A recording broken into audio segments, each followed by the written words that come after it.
होली हमारा शब्द नहीं है, यह अंग्रेजी भाषा का शब्द है। जैसे हॉलीडे पवित्र दिन, छुट्टी का दिन, अंग्रेज लोग माने अपने जो महापुरुष होते थे उनको मनाने के लिए जो उन लोगों का जो छुट्टियों का दिन होता था उसको वो लोग महापुरुषों के दिन को माने पवित्र दिन मनाते हैं। होली मीन्स पवित्रता होता है, पावन मन से, पावन इच्छा से, जिनकी भावना सुंदर और साफ हो, किसी तरह का दाग धब्बा वाला नहीं हो, प्राकृतिक हो,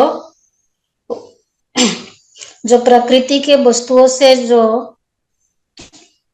प्रकृति के सामानों से, फूल पौधों से जो खेलते थे उसको होली बोलते थे। प्राकृतिक जो पानी से खेलने वाला, तो यहाँ बहुत से बातें होलिका उत्सव मनाते थे। पानी और होली का जो एक और होता है, होली का बहुत सारा मैंने कहानियां हैं, अलग अलग टाइम पर अलग अलग कहानियां जुड़ गई है। होली का जो त्योहार है और मतलब जो धम्मपद पूरा हुआ,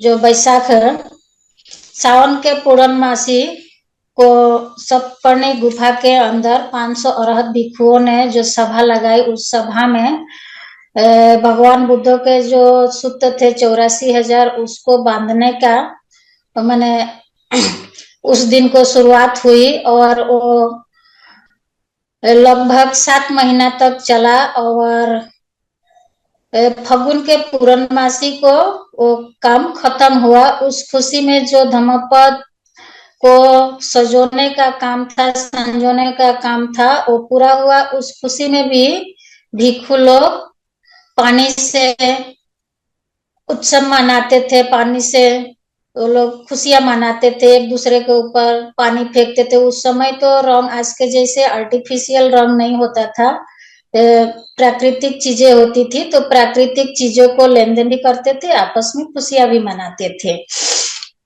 और उससे पहले हम लोग होली बौद्धों का पर्व है, समन कल्चर का पर्व है, तो होली मनाना चाहिए, लेकिन उसमें जो अश्लीलता आ गई है उसको छोड़ देना चाहिए। जो समन कल्चर में मनता था, बुद्ध धम्म के समय में जो भी उत्सव मनता था, जो उस हिसाब से मनाए तो अच्छा है। आज का जो बिगड़ा हुआ रूप है उसको उस हिसाब से ना मनाए, तो यही मैं कहूंगी। और मैं कुछ लिख के रखा, हमारा जो होली अंग्रेजी भाषा का शब्द है, हमारा जो शब्द है वह है होरा या होरी, होरी का पर्व। रबी का फसल जब पकने वाला होता है तब लोग लकड़ी का ढेर लगाते थे गांव के बीच मैदान में, और उसमें गांव के सभी बच्चे, बूढ़े, महिलाएं इकट्ठा होकर उस आग के ढेर में हरा चना, हरा गेहूं, हरा जौ आदि फसल को भूनकर खाते थे। उसको कहते थे होरहा, और होरहा शब्द से ही हमारा होरी पर्व चलता है। यह किसानों का पर्व है जो सिंधु घाटी सभ्यता से चली आ रही है। इस पर्व से यही प्रतीत होता था कि गेहूं, चना, जौ आदि फसलें पूरी तैयार हो गई हैं। अब फसलें कटेगी, घर में खुशहाली आएगी, इसीलिए उत्सव मनाते थे, और संबत का मतलब है माने जो होली मनाते हैं फगुन पूर्णमासी को, उसके अगले दिन संबत जलाते हैं। हमारे यहाँ भी असम में कहते हैं कि आज संबत जलाएंगे, तो कल फगुन पूर्णमासी है, उस दिन होली खेलते हैं। तो संबत का मतलब होता है वर्ष, कैलेंडर, पंचांग, साल। जब हमारा पिछला वर्ष बीत जाता है तो उसी को संवत जलाना कहते हैं। हमारा जो नेशनल राष्ट्रीय कैलेंडर है शक संवत, उसमें पहला मास का नाम चैत से ही निकला था, इसीलिए प्रथम मास का नाम चैत पड़ा था, जो कि पाली भाषा का शब्द है। चेत शब्द का अर्थ होता है चेत जाना, सावधान होना, मतलब पुरानी वर्ष की पुरानी बातों को जला देना है और नया साल में नए चेतना नए ऊर्जा के साथ जीवन को जीना है। और इसका एक बाद में अर्थ निकाला कि सम्मत। सम्मत मतलब सहमत, सहमति वाला, समता समानता बंधुत्व भाईचारा वाला जो विचारधारा है उसको समाप्त कर दो, उसको कहते हैं सम्मत जलाओ। ये बात का है जो हमारे देश में जब मनुवादी आए तब वही संवत को हम अलग तरह से मानते थे, मतलब संवत मानते थे, उसको बाद में सम्मत कह के उसको जो हमारा कल्चर था, हमारे अंदर जो देश में जो भाईचारा था, एकता समानता था, उसको बर्बाद कर दिया। तो सम्मत जलाना मतलब हमारे जो भाईचारा था, हमारे अंदर जो प्यार था, उसको मैंने जला डालो, खत्म कर डालो, उसमें परिवर्तित बदल दिया।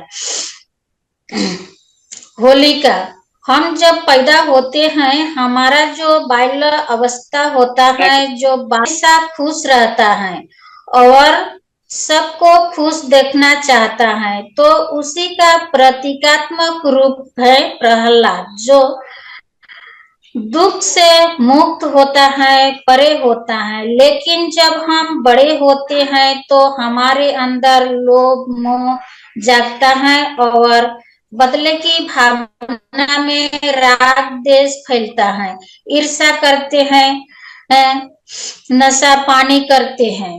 दुनिया का वह चीज हम करते हैं जो मानव हित में नहीं है, जैसे कि हम लोग हमेशा आग में जल रहे होते हैं, वही है होलिका।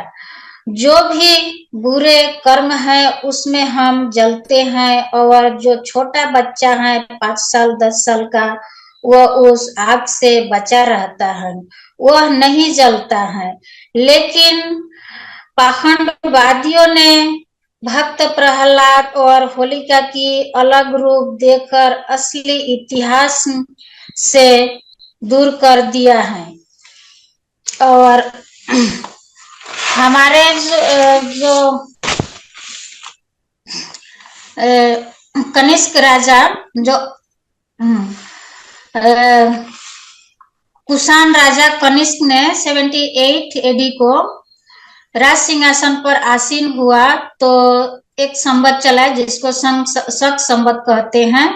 शक संवत यानी साइको संवत, वो साइको मुनि बुद्ध के याद में बनाया। और वो भी हमारा जो शक संवत है उसका शुरुआत भी चैत से ही होता है।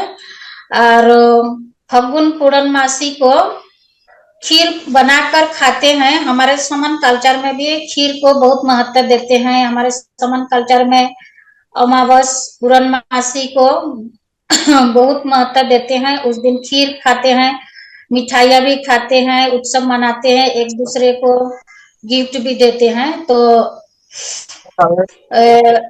बुद्ध का एक नाम फग्गु देव भी है। तो इसलिए होली समनों का कल्चर है, हिंदुओं का कल्चर नहीं है। होली मनाना चाहिए। जो लोग पहले हमारे सभ्यता में मनाते आ रहे हैं, जैसे मनाते थे, उस होली के दिन मतलब एक दूसरे को जो हमारा समन ग्रंथ है उसको वितरण करे और धम्मदेशना दे और समन के बारे में बताए तो अच्छा है, क्योंकि हमारा उत्सव है। हमारा कल्चर, जिसका कल्चर होता है उसका उत्सव भी होता है। तो